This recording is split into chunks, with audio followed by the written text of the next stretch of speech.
Bienvenue sur cette nouvelle vidéo de Mindseeder.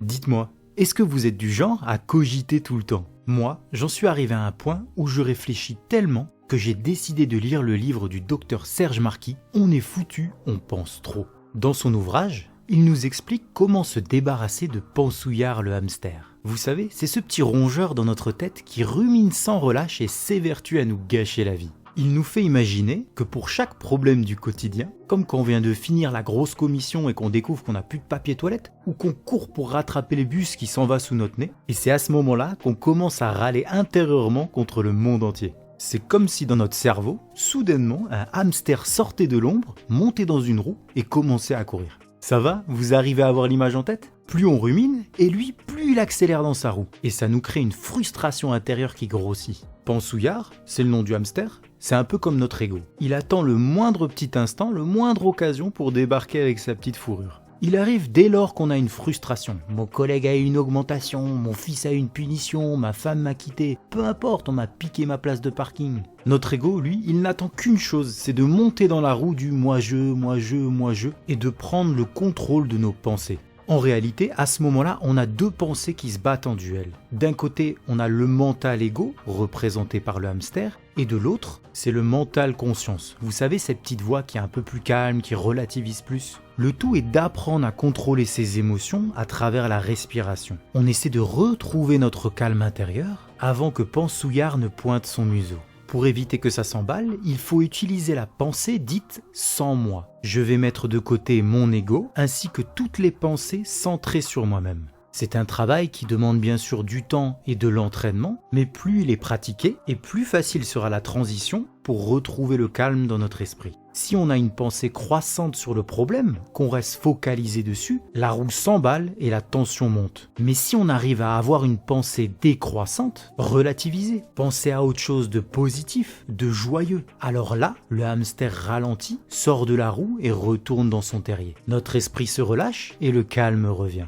L'éveil, c'est d'arriver à savoir est-ce que c'est Pansouillard et mon ego qui sont aux commandes ou est-ce que c'est ma conscience? Quand on voit ces personnes qui tiennent des sectes, les gourous, les vendeurs de rêves, ils n'en ont rien à faire des gens. Ils n'ont aucune morale, ils ne pensent qu'à eux. Pansouillard a pris le contrôle de leur esprit. Et quand il est en place, il n'y a plus de règles, plus d'éthique. Il est prêt à tout pour rester présent. Le moi-je prend place et ça peut être très dangereux. C'est ce qui a amené malheureusement certains gourous à faire des suicides collectifs. Cela peut paraître extrême, mais dans le cas d'une relation toxique, par exemple avec un pervers narcissique, son ego prendra le dessus et il sera prêt à tout pour avoir le contrôle complet, quitte à faire du mal.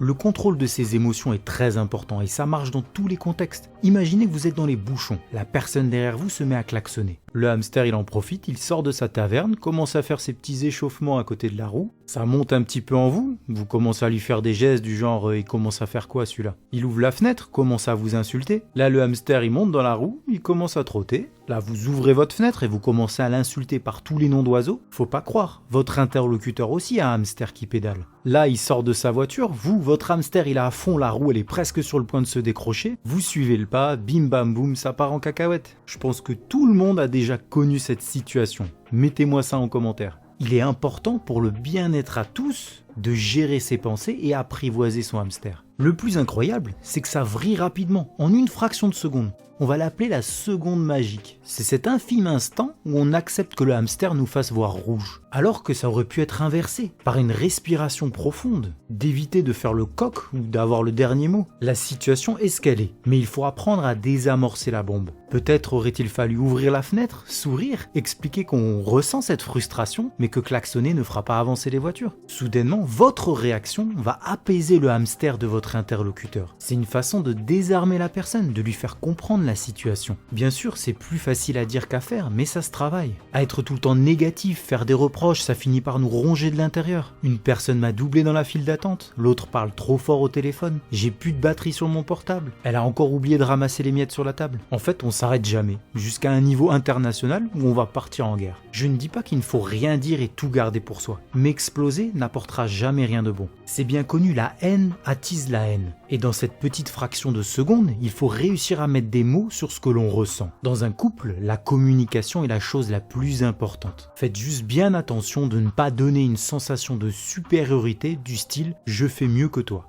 Alors la prise de contrôle, que l'on appelle aussi décroissance, se fait en 4 étapes. En premier, il faut arriver à ressentir quand le hamster arrive. Deuxièmement, observez-le. Vous regardez votre ego en tant que spectateur, car vous êtes votre conscience. Troisièmement, respirez par le nez, remplissez vos poumons d'air pour vous détendre et vous calmer. Quatrièmement, prenez la décision de ne pas surenchérir, mais plutôt de désamorcer le conflit. Il faut savoir que Pansouillard, il sera toujours là. Plus il a, plus il veut, plus il possède et plus il aura peur de perdre. Donc répondre à sa frustration ne le rendra que plus présent et dominant. D'une certaine façon, la peur et l'ego ne font qu'un. Mais il est plus facile de faire la guerre que de demander la paix. Le jeu préféré de Pansouillard, c'est de chercher des poux. Ne lui offrons pas ça sur un plateau. Donc faut arrêter de chercher la petite bête, se focaliser sur ce qui nous a contrariés, écouter les ragots. Après on cogite, on rumine, et en plus on ramène ça à la maison. Le mieux c'est de s'asseoir, respirer et se décharger de tout ça. Prenez conscience de l'impact que cette négativité a sur votre vie. Si on veut toujours avoir raison, faut qu'une autre personne ait tort. L'ego, il adore donner des torts, parce que de toute façon il fait mieux que tout le monde. On pense que donner tort aux autres nous fait se sentir mieux. Mais en réalité, c'est Pansouillard dans sa roue, parce que ruminer, critiquer, ça revient à tourner en rond. La conscience, elle, a des pensées constructives qui nous mènent à l'action. Pansouillard, lui, il nous embourbe dans nos problèmes. Cela provoque en nous une souffrance constante, et après, il ne faut pas s'étonner que l'on n'avance pas dans la vie. On se bat tous les jours avec notre esprit. Si demain, on était amené à changer la couche d'une personne incontinente, notre mental égo nous dirait « Punaise, quel métier de merde !» Mais notre mental conscience, il serait fier d'aider nos aînés. C'est notre mental conscience qui nous fait faire le tri des poubelles jaunes, bleues, vertes. Mais c'est notre mental égo qui nous dit « Punaise, pourquoi c'est encore à moi de sortir les poubelles ?» C'est notre mental conscience qui nous fait faire des économies d'énergie, faire attention à ce qu'on mange, éviter le gaspillage. Et c'est notre mental égo qui nous dit aussi « Ah, j'en ai rien à faire, de toute façon, quelqu'un trouvera une solution. » Vous voyez, tous les jours on deal avec notre esprit. Et vous, c'est qui parle le plus souvent? La conscience ou l'ego? Ciao ciao.